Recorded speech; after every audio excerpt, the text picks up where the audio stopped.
I'll take that because look where women's basketball is. People are talking about women's basketball, but you never would think that we'd be talking about women's basketball. People are pulling up to games. We got celebrities coming to games, sold out arenas, like just because of one single game. And just looking at that, like, I'll take that role. I'll take the bad guy role, and I'll continue to take that on and be that for my teammates. And if I want to be that, and I know I'll go down in history, I'll look back in 20 years and be like, yeah, the reason why we watching women's basketball is not just because of one person. It's because of me, too, and I want y'all to realize. Angel Reese once boldly declared, "I don't need anyone to tell me I'm great, I already know I am." And honestly, she wasn't wrong. But someone clearly forgot to pass that message along to the fans when Reese stepped onto the court. For her much-anticipated debut, the response was silence. No roar from the crowd, no standing ovation, not even a polite clap from the cleaning crew. The arena felt more like a ghost town than a game night. But here's where it gets interesting. Instead of letting the awkward atmosphere rattle her, Angel flipped the script. She didn't shrink, she shined. What she pulled off next turned that quiet debut into an unforgettable moment. You've got to see it to believe it. Okay, so people are watching, not just because of one person. All right, but they're watching because of me too. Me too. They're playing at LSU. There are people right now, her fans. You know what? Her social media. Angel Reese said, "I'm her." But apparently, being her also meant walking into your first pro game and playing hide and seek with a crowd that didn't exist. The vibe, awkward. The energy, non-existent. Even the popcorn guy looked like he was questioning his career choices. You could hear sneakers squeak like it was a yoga studio. Total silence. Total emptiness. It was so deserted. You half expected someone to start a guided meditation instead of tip off. Not because Angel didn't deserve the hype, but because no one even bothered to show up. Great to be here with you guys today. Angel Reese, girl, you're my angel, you're my darling. Folks, the Chicago Sky Game 1 of the preseason was underway last night. Angel Reese looked pretty good, but we're gonna get into that momentarily. On the negative side, Angel Reese fans, LSU fans, all of you who tell us, oh my God, what a big superstar. Meanwhile, in another corner of the basketball universe, Caitlyn Clark is rewriting the rules of fame. She's packing arenas like it's the championship every night, breaking ticket records like it's just another Tuesday, and trending so hard you'd think she solved boredom itself. She's basically the Taylor Swift of the WNBA, every seat taken, every fan on their feet, and flashes going off like it's a red carpet event. And let's just say, the mere mention of her name, it can test Angel Reese's patience quicker than a shot clock. So I think it's time to finally, end the argument. End the argument that there is any sort of, other needle mover that is even remotely close to Caitlyn Clark in the WNBA. And again, the reason why we have got we've got Hailey Van Lith up is because it was Hailey Van Lith's return as well as Angel Reese's return. Angel was not the only person. They had two players returning. However, right now in Carver, there are no tickets left for under $200. Let's be honest, Angel Reese probably walked in expecting the full superstar treatment. Red carpet, fireworks, maybe even a standing ovation just for showing up. Instead, crickets. The kind of silence so loud, you could practically hear a tumbleweed roll across the hardwood. It was the vibe you get when someone says, "Trust me, I'm a big deal," and the room just stays quiet. No applause, no reaction, just vibes and echo.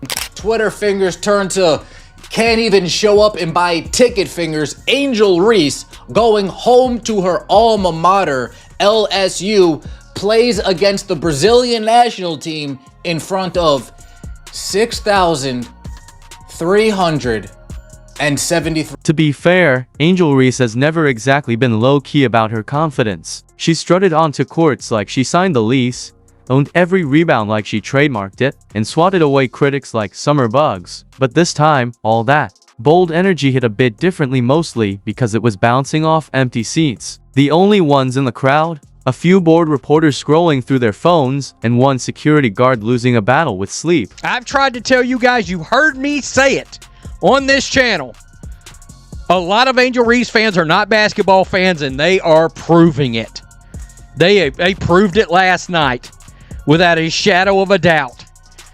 That was one of the most embarrassing things I've ever seen. You might be like, well, Rhodes, what was so embarrassing? Here's the real kicker. While Angel Reese was scanning the arena like she'd lost her fan base, Caitlyn Clark was stepping onto the court like a rock star. Her debut, sold out, not just full overflowing, seats packed tighter than a clown car, with ticket prices pushing beyond levels. The hype was real, and did Caitlyn live up to it? Please. She was dropping highlight plays like mixtape tracks, and the crowd devoured every second like they'd been starving since March Madness. Reese, on the other hand, her debut didn't exactly scream must-watch. It was more like something you'd catch on a shaky livestream, buffering every few seconds, with a comment section full of bots. But credit where it's due, Angel didn't let the lack of turnout or praise kill her vibe. Nope. She took that energy straight to social media, and maybe even gave her Uber driver a piece of her mind on the way out.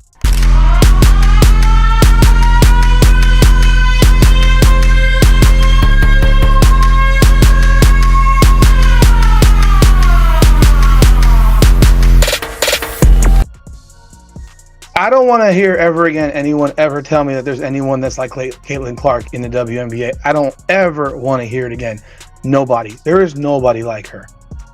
I'm not glazing her. I'm telling the truth. Because when in doubt, blame the system, right? Angel hinted that the world was just being unfair, that people should have shown up, that somehow the empty seats were part of a bigger anti-Reese conspiracy. But maybe, just maybe, the truth was simpler. All eyes were on Caitlyn Clark, because Caitlyn earned it. Let's not act like Clark didn't single-handedly drag women's college basketball into primetime. She didn't just play, she made history. Night after night. Logo threes, no-look dimes, vision that made seasoned analysts drop words like generational and alien and mean it. She didn't beg for the spotlight, she commanded it. Meanwhile, Angel Reese was out here trying to trademark her attitude. While Caitlyn was busy rewriting basketball's legacy, Angel was curating side eyes, finger waves, and post-game shade delivered with the finesse of a 2012 Twitter subtweet. They're getting that attention now.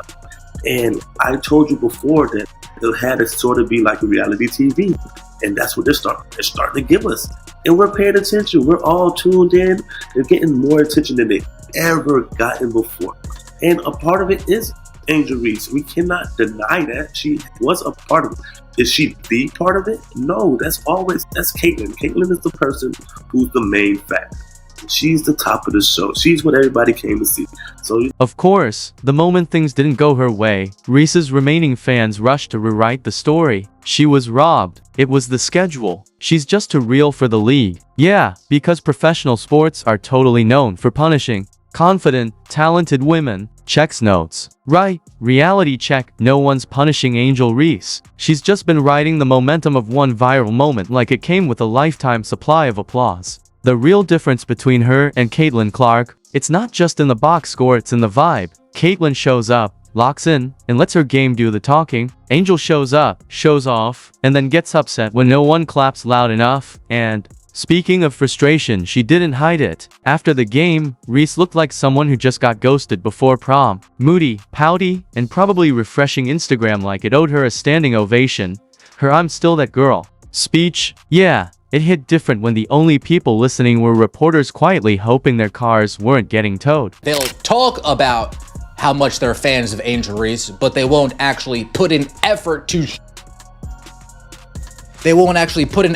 show how much they're fans of Angel Reese. They won't put their money where their mouth is, a running theme with the... How embarrassing! How embarrassing! Now, you're not going to hear this from the mainstream media, who continues to pretend that the Bayou Barbie is beloved. You're not going to hear this from the media, who continues to pretend that Angel Reese is a huge star. The Bayou Barbie might be beloved by some. Angel Reese might even be a huge star. But like I have been telling you guys for 2 years, there's one thing that Angel Reese is not. Angel Reese is not a draw. But let's rewind for a second and talk about the actual game Angel Reese is first as a pro. you'd expect her to hit the floor like it was the moment of a lifetime. Laser focus, hustle, a statement performance to silence the doubters. Instead, it felt more like watching someone wander into a pickup game after 3 hours of sleep and a light hangover, and when the stat sheet dropped, yikes. It wasn't giving game changer, it was more like game chased me out. Now contrast that with Caitlyn Clark. She walked in like she knew this moment mattered and played like it. Crisp passes, deep threes, command of the floor. The kind of debut that makes fans say, "Shut up and take my money." Reese's debut, it had people asking, "Wait, that happened today?" You can practically picture her scrolling the news, hoping to see a headline that read, "Angel Reese steals the spotlight." Spoiler, it didn't exist. The only thing she managed to steal was her own thunder. And now, let's talk numbers, because in the pros, that's where the truth lives. If you had any questions or any doubts as to who Caitlyn Clark was, you hopefully had them answered today. If you watched, Caitlyn Clark isn't just playing, she's dominating the headlines, the history books, and the merch booths. Record-breaking ticket sales, sky-high viewership, jersey orders flying off the shelves. She even set an attendance record for a preseason game. A preseason game, people. Meanwhile, Angel Reese's jersey, still in stock every size. No waitlist. Heck, they might even toss in a free one with the purchase of a foam finger. But through it all, Angel's energy hasn't changed. She's still moving like someone had the crown ripped off her head by some unseen force of injustice. But let's be real, no one stole it. She dropped it, and Caitlyn picked it up, gave a wave to the crowd, and buried a deep three while she was at it. This season, it's quickly turning into the Caitlyn Clark show, a highlight reel on repeat, with Angel occasionally popping in like a subplot nobody really asked for. Oh look, Angel's mad again. Oh wow, another cryptic tweet. Another interview about the haters, delivered like she's hosting a TED Talk for burned out influencers. But here's the bottom line, this league doesn't need more drama, it needs hoopers. It needs stars who let their game speak louder than their grievances. And right now, Caitlyn's giving a masterclass in staying locked in, while Angel's out here auditioning for a reality show that no one asked to watch. Basketball, but for Caitlyn Clark to be as popular as she is, I mean, it's just kind of extraordinary. I mean, it's cut through the noise to an extent that I've never seen anything in women's college basketball. But also, I think that people understandably have a fascination with extreme excellence. I've never watched women's college basketball before. I might watch Caitlyn Clark, though. Extreme excellence has its own appeal. Watching this unfold is like seeing someone lose a race, then demand a rematch because their shoelace almost came undone, and Mercury was in retrograde. Caitlyn Clark never begged for the spotlight, she earned it. Angel Reese, she keeps chasing it, then looks confused when it runs on solar power. And she's standing in the shade. Let's be honest, when Caitlyn didn't win the big awards in college, she didn't throw a fit. She smiled, nodded, and dropped 40 in the next game like it was nothing. Angel, she's still referencing last season like it's the title of her upcoming memoir, The Year They Didn't Clap Loud Enough. It's getting tired. Every Angel Reese press conference feels like a one-woman TED Talk on how the world is unfair to her. The basketball equivalent of, "Why I deserve a standing ovation for breathing." Meanwhile, Caitlyn's out here acting like drama gives her hives, and winning is her only addiction. The difference is crystal clear. One is quietly building a legacy, the other is loudly building a grudge. And look, Angel could be great. The raw talent is there, underneath all the theatrics and misdirected bravado. But greatness isn't a brand, it's a grind. It's something you prove, night after night, in packed arenas or empty ones.